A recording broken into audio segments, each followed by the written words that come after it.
Bismillahirrahmanirrahim. Assalamualaikum warahmatullahi wabarakatuh. Perkenalkan, nama saya Feraldi Akbar Destia, NPM 10070217068, Prodi Teknik Industri, Fakultas Teknik. Di sini saya akan memaparkan terkait dengan penelitian tugas akhir saya mengenai perancangan fasilitas kerja warehouse dengan metode antropometrik, studi kasus di PT Soka Cipta Niaga. Latar belakang dari penelitian yang saya lakukan pertama adalah pekerjaan manual sampai saat ini masih terjadi di bagian warehouse PT Soka Cipta Niaga. Selanjutnya rata-rata kedatangan produk 2 mobil atau 72 bal per hari. Lalu rata-rata beban operator dalam sekali kedatangan satu mobil memindahkan produk sebanyak 36 kali pemindahan. Aktivitas manual material handling meliputi pemindahan produk, baik itu menurunkan, menaikkan, atau penataan. Aktivitas manual material handling dilakukan oleh 3 operator. Dan yang terakhir untuk latar belakangnya yaitu aktivitas pemindahan produk dilakukan dengan cara dipanggul, bertumpu pada satu bahu. Nah, untuk fenomena yang terjadi pada PT Soka Cipta Niaga yang pertama itu keterlambatan pengiriman produk ke konsumen, menjadikan penambahan jam kerja. Yang kedua itu rata-rata beban yang diterima oleh operator atau beban kerja operator lebih dari rekomendasi dari NIOS.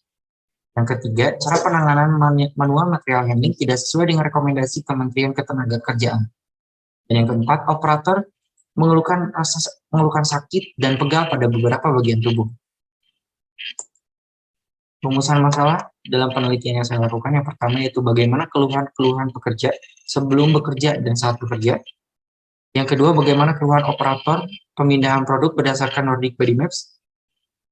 Yang ketiga, bagaimana risiko kerja pada operator pemindahan produk yang didapatkan dengan software ErgoFellow Tools of Co-working Posture Analysis atau metode OWASP.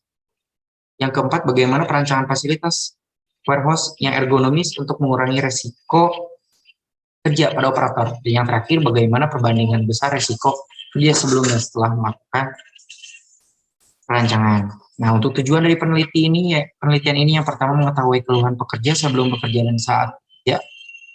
Yang kedua, mengetahui keluhan operator pemindahan produk berdasarkan Nordic Body Maps. Yang ketiga, mengetahui risiko kerja pada saat operator pemindahan produk menggunakan ErgoFellow Tools of Co-working Posture Analysis. Yang keempat, membuat rancangan fasilitas warehouse untuk mengurangi risiko kerja pada operator. Dan yang terakhir, mengetahui perbandingan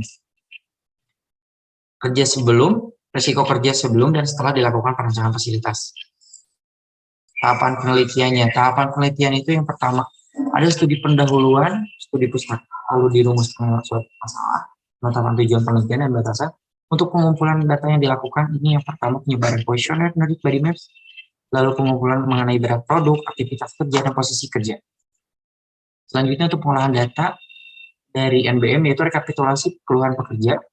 Dan selanjutnya adalah menentukan level risiko menggunakan metode Co-working Analysis System dengan tools software ErgoFellow, lalu rekapitulasi final score OAS. Lalu dilanjutkan dengan analisis keluhan dari pekerja dan hasil perhitungan OAS, perancangan fasilitas dan simulasi, menghitung nilai OAS rancangan fasilitas kerja dan kesimpulan masalah. Pengumpulan data yang dilakukan yang pertama adalah kuesioner Nordic Body Maps, berat produk, ukuran produk, posisi kerja. Selanjutnya pengolahan data yang pertama kuesioner Body Maps. Di sini rata-rata untuk operator 1, operator 2, operator 3 mengalami beberapa keluhan pada bagian badan. Untuk operator 1 itu pada leher, punggung bawah, bahu, pergelangan tangan kanan dan kiri. Operator 2 itu leher, punggung bawah, bahu, punggung atas. Dan operator 3 mengenai punggung bawah dan bahu. Nah, untuk rekapitulasi penentuan level risiko kerja untuk operator 1, 2, dan 3 ini rata-rata berada pada kode 4 yang artinya perlu diperbaiki secara cepat mungkin. Baik, selanjutnya ini adalah mengenai perancangan yang telah dibuat, yaitu pembuatan handling yang terdiri dari 3 bagian, yaitu penempatan produk atau tempat penyimpan produk, lalu ada bagian kontrol dan bagian tiang dan hidrolik. Untuk kesimpulan dari penelitian yang saya lakukan, pertama, operator pemindahan produk di warehouse mengeluhkan sakit pada beberapa bagian tubuh, bagian bawah, punggung atas, dan bahu sesuai dengan kuesioner dari Body Maps. Yang kedua, level risiko. Nah, untuk level risiko rata-rata pada kode 4 baik itu ketika mengangkat, menyimpan ke palet, membawa atau memindahkan, menaiki tangga, dan menyimpan kerak. Lalu, rancangan fasilitas kerja yang dibuat yaitu handlift, di mana semua aktivitas pemindahan barang produk atau kegiatan manual handling di warehouse dapat dilakukan dengan menggunakan handlift. Terakhir, perbandingan risiko kerja yang diterima oleh operator manual handling di warehouse ketika sebelum dilakukan perancangan itu berada pada level risiko 4 dan setelah dilakukan perancangan itu berada di level risiko 1, yang artinya aman, tidak perlu diperbaiki atau melakukan perbaikan. Ini itu yang dapat saya sampaikan dari penelitian yang saya lakukan. Mohon maaf segala kekurangan. Terima kasih. Wassalamualaikum warahmatullahi wabarakatuh.